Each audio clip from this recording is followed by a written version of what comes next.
नमस्कार, आप the Bihar plus देख रहे हैं। मैं हूं परमवीर सिंह। बिहार एनडीए में सीटों का बंटवारा हो गया है। नीतीश कुमार के दिल्ली से लौटते ही सीट बंटवारे पर सहमति मिल गई है और फॉर्मूला भी सामने आ गया है। देखिए, यह बड़ी खबर है बिहार एनडीए के लिए कि सीट बंटवारे पर नीतीश कुमार ने सहमति दे दी है, फॉर्मूला सेट हो गया है। तो चलिए हम आपको बताते हैं कि आखिर कौन पार्टी कितने सीटों पर चुनाव लड़ेगी और किसको फायदा हो रहा है, किसको नुकसान हो रहा है। तो देखिए, सूत्रों के मुताबिक जो है नीतीश कुमार की पार्टी जदयू जो है बिहार में बड़े भाई की भूमिका में रहेगी। जदयू को 102 सीटें दी जा रही हैं, बीजेपी को 101 सीटें दी जा रही हैं और चिराग पासवान की पार्टी लोजपा रामविलास के खाते में 20 सीटें दी जा रही हैं। इसके अलावे जीतनराम मांझी और उपेंद्र कुशवाहा की पार्टी को 10-10 सीटें दी जा रही हैं। तो ये जो फॉर्मूला है तय हो गया है। तो देखिए, हम पहले भी चर्चा कर रहे थे कि इस बार जेडीयू या बीजेपी को कुर्बानी देनी ही होगी, तभी जाकर बिहार एनडीए में सीटों का बंटवारा हो पाएगा।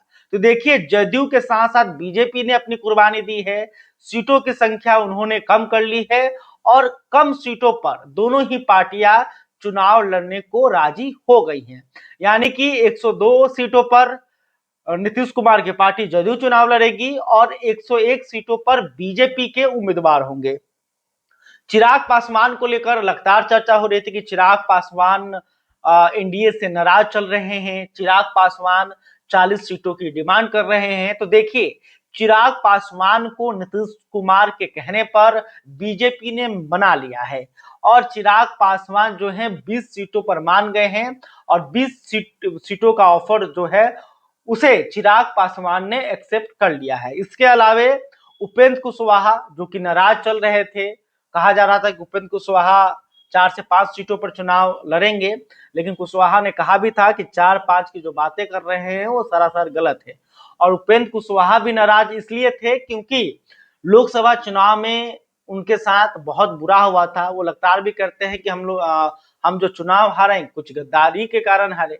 और ये भी कहा गया कि बीजेपी ने उपेंद्र कुशवाहा के साथ खेला कर दिया। हालांकि देखिए, पेशेंस और जो धैर्य उपेंद्र कुशवाहा ने दिखाया उसका फायदा उन्हें मिलता हुआ नजर आ रहा है और उपेंद्र कुशवाहा की पार्टी आरएलएम को जो है 10 सीटें दी जा रही हैं। इसके अलावे जीतन राम मांझी की पार्टी हिंदुस्तानी अवाम मोर्चा को भी 10 सीटों का ऑफर दे दिया गया है। तो ये जो है अब कहीं कोई गड़बड़ नहीं है। बिहार एनडीए में लगभग जो है फॉर्मूला सेट कर लिया गया। कौन पार्टी कितने सीटों पर चुनाव लड़ेगी ये तय हो गया है और अब जल्द ही यह भी तय कर लिया जाएगा कि कौन पार्टी किस सीट से चुनाव लड़ेगी, क्योंकि ये भी एक बहुत बड़ा टास्क है कि पार्टियों में सीटों का कैसे बंटवारा हो। 20 सीटें हैं, वो कौन सी 20 सीटें हैं जो चिराग पासवान को दी जाएगी, वो 102 सीट कौन सा है जिस पर बीजेपी चुनाव लड़ेगी। तो ये भी जो है जल्द बिहार एनडीए के नेता एक साथ बैठकर इसे तय कर लेंगे। अब देखिए, अगर हम बात करें कि 2020 की, तो 2020 में बीजेपी जो है 110 सीटों पर चुनाव लड़ी थी, जिसमें 74 सीटों पर उनकी जीत हुई। जेडीयू जो है 115 सीटों पर चुनाव लड़ी थी और 115 सीटों पर चुनाव लड़ने के बावजूद भी मात्र 43 सीटों पर ही नीतीश कुमार की पार्टी चुनाव जीत पाई थी। हालांकि हार के पीछे चिराग पासवान की बड़ी भूमिका थी, क्योंकि 2020 के चुनाव में चिराग पासवान ने एनडीए से बगावत करके खास करके जेडीयू के सीटों पर अपने उम्मीदवार दे दिए थे, जिसके कारण जेडीयू को बड़ा नुकसान उठाना पड़ा था और मात्र 43 सीटों पर ही जेडीयू की जीत हो पाई थी। इसके अलावा अगर बात करें तो उस वक्त मुकेश सहनी थे, तो मुकेश सहनी की पार्टी वीआईपी को 11 सीटें दी गई थी और साथ में जीतन राम मांझी थे तो उनको 7 सीटें दी गई थी। लेकिन इस बार जीतन राम मांझी को 3 सीटों का फायदा होता हुआ नजर आ रहा है और मतलब पैच है। हम्म, हम्म, और उपेंद्र कुशवाहा को भी ठीक ठाक सीटें मिल रही है। देखिए, हालांकि जो ये हम बता रहे हैं ये संभावित है, क्योंकि अभी तक आधिकारिक तौर पर ऐलान नहीं हुआ है। ये जो सूत्र बता रहे हैं कि सहमति बन गई है, लेकिन अभी आधिकारिक ऐलान बाकी है, तो एक दो सीटें इधर उधर हो सकती है, तो इसलिए आपको उसके लिए इंतजार थोड़ा करना पड़ेगा। लेकिन अच्छी खबर है बिहार एनडीए के संभावित उम्मीदवारों के लिए, जो उम्मीदवार अभी क्षेत्र में लगे हुए थे, लेकिन उनको डर था कि कौन पार्टी कहां से चुनाव लड़ेगी, चिराग पासवान एनडीए में रहेंगे या महागठबंधन में चले जाएंगे या अकेले लड़ लेंगे। तो तमाम तरह की जो बातें उम्मीदवारों के मन में चल रही है, वो अब जल्द ही बिहार एनडीए खत्म करने वाला है।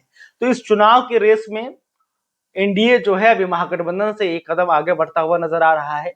इसलिए बढ़ता हुआ नजर आ रहा है क्योंकि अभी तक बिहार महागठबंधन में कोई फैसला नहीं हुआ है, या ये यूं कहें कि महागठबंधन के जो नेता हैं वो बिहार की सड़कों पर भटक रहे हैं ताकि राजनीतिक जमीन तलाश सके, कोई बेहतर मुद्दा उठा सके। लेकिन दूसरी तरफ एनडीए ने, देखिए अभी तक चुनाव आयोग ने तारीखों का ऐलान भी नहीं किया है, उससे पहले एनडीए में सीटों पर सहमति बन गई है, सीट बंटवारे पर सहमति बन गई है, जो कि काफी बड़ी खबर है। खैर, अभी तक आपने हमारे चैनल को सब्सक्राइब नहीं किया तो तुरंत कर लें। इस खबर को लेकर आप क्या सोचते हैं कमेंट करके बताइएगा। वीडियो फेसबुक पर देख रहे हैं तो हमारे पेज को भी लाइक कर लें। बहुत बहुत धन्यवाद।